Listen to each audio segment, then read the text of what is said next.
What is up, ladies and boys and girls? Welcome back to the video Axe Entertainment. I am your host, Zack Axe, bringing you my ranking and review of the 2025 Crown Jewel PLE. Now, this was a show that was amazing. I'm not even going to sit here and lie. This show was absolutely amazing. I don't think there was a single bad match. So even though match has to come in at number 5, I don't think there was a match that you could genuinely look at and say is bad on this whole show. So let's get right into the ranking and review. At number 5, I'm going to put Io Sky and Rhea Ripley taking on the Kabuki Warriors. Now, like I said, this match is not bad. It is coming in at number 5, but it is definitely not a bad match whatsoever. I just don't think in this match there's as many big spots as the other matches, and it wasn't as fluent. Sometimes, like Kairi Sane and Asuka, and even Rhea and Io, like they're some of the best women's wrestlers in the world, but they all tend to have these problems where they're just awkward for a little bit here and there. And there's a couple of spots like that in this match, but overall, this match was pretty fluent. Besides that, it was pretty entertaining.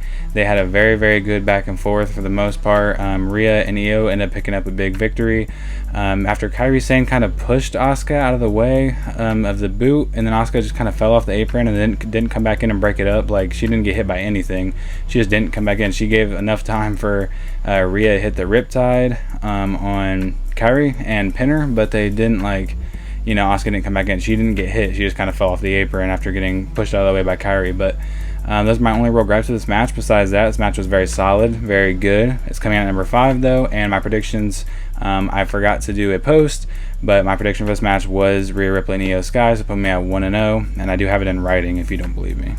Number 4, we have Roman Reigns versus Bronson Reed in a Australian street fight, which really was just an excuse to make this Bloodline rules. Which anytime you see any member of the Bloodline or anybody in a storyline with a lot of different guys and they make it Extreme Rules, it's just an excuse to make a Bloodline rules. But there was a lot of big spots in this match overall. There was an announce table powerbomb that was pretty sick, and there was just pretty much, you know, fluent wrestling, the same thing that we saw during their last match, just add in some weapons. And then we get into the Bloodline rules stuff. Jey Uso, Jimmy Uso, Braun Breaker all coming out, and Braun Breaker hit a vicious spear on Jimmy Uso. Jey Uso ended up spearing Roman Reigns at one point. And then that led into Bronson Reed picking up the victory, which is what I predicted. I 100% just knew Bronson Reed was winning this match, so put me at 2-0. But after the match, then we saw Roman Reigns kind of scolding the Usos, saying, "I didn't want your help," even though just a week earlier on Raw he was saying, you know, you always help family. So Roman Reigns kind of doing the typical Roman Reigns flip.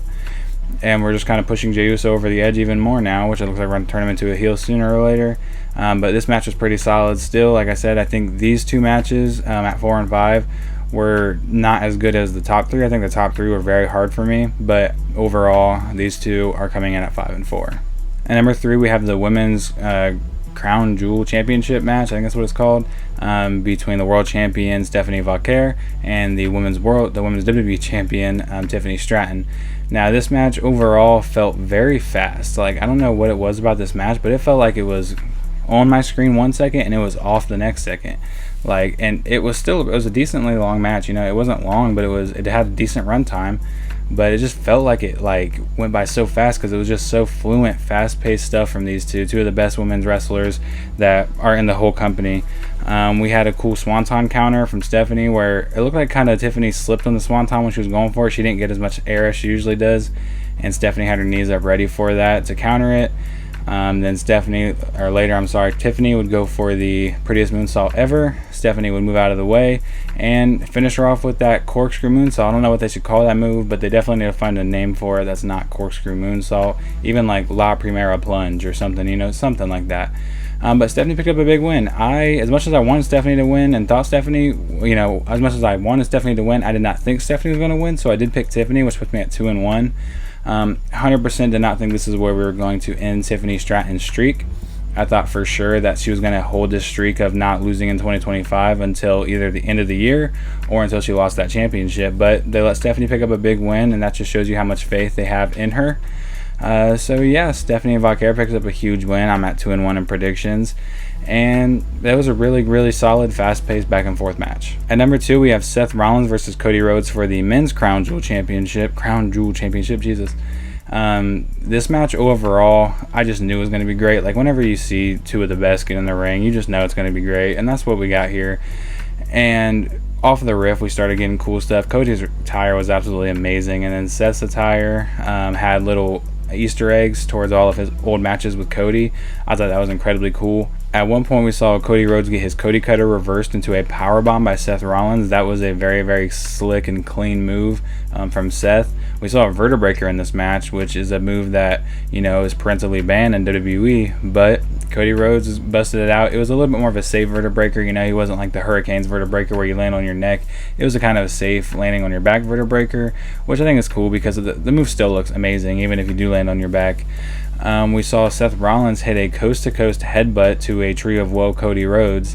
That was some insane high. When he went up there, Javon Evans was in my mind, and I was like, Seth Rollins about to do a front flip kick. It was going to be sick. That rhymed. But he ended up doing a headbutt, and it was still a very, very cool maneuver. Seth Rollins was busting out all kinds of crazy maneuvers, and he had a Spanish fly, and then picked Cody up immediately and hit him with the rock bottom / manhandle slam, whichever one you want to call it. Either way, he has links to The Rock and Becky Lynch, of course, so it can be either one. But that was a very, very cool combo. Seth Rollins has this thing where he goes to the top rope, hits a crazy move, and then comes down and hits another move. Like, he just has these crazy top rope combos that are just amazing. We had an avalanche crossroads from Cody Rhodes, and I thought for sure this was the end of the match.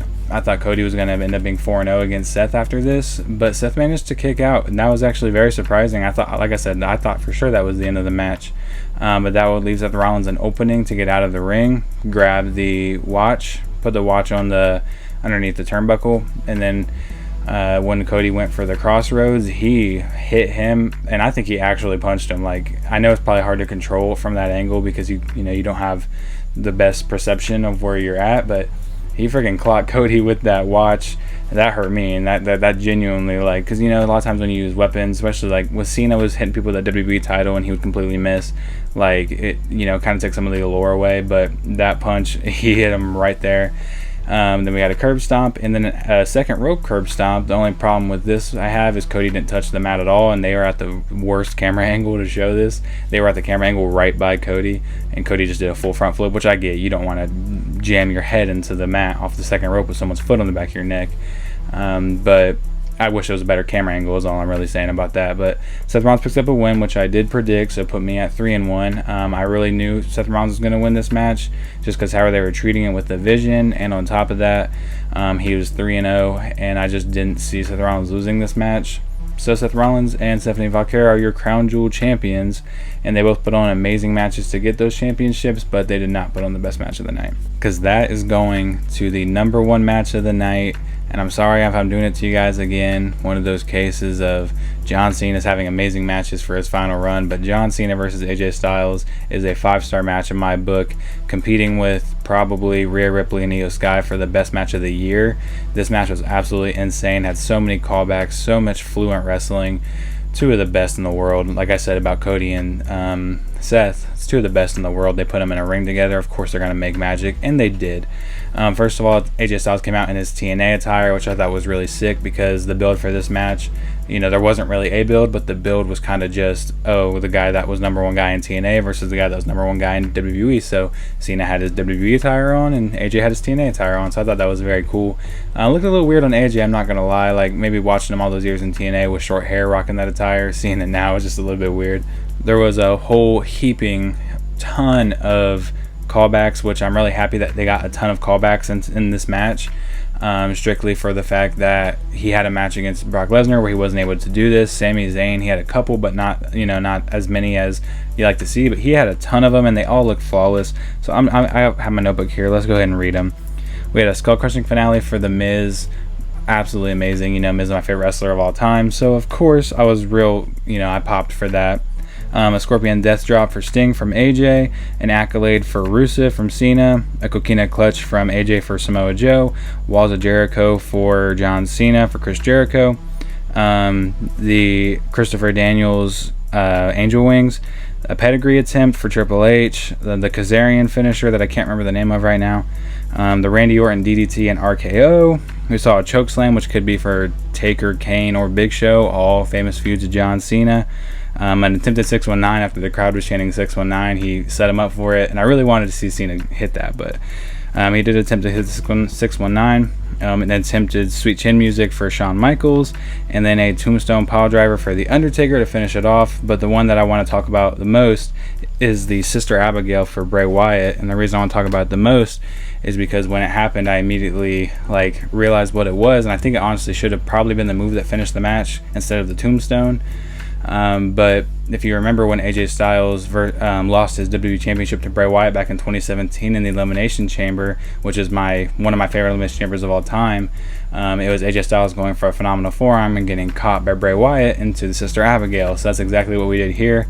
AJ went for the phenomenal forearm and got caught by the Sister Abigail, and it was so poetic, so amazing. And it's one of those tributes that, like, when you see it, it almost brings a tear to your eye, because it's like, you know, he's shouting out Bray Wyatt, which is one of my favorite John Cena feuds of all time, and, you know, a GOAT that was taken from us too soon. So yeah, I was really happy to see that. A lot of callbacks to different TNA guys, to different WWE feuds of John Cena, and at this point I really don't know what move I'd want to see from John Cena. Like, maybe a backstabber for Carlito, but like, there's not too many more feuds. A Rough Rider, you know, there's not too many more feuds that I can really, you know, call out right now, because he's pretty much hit them all on the nose.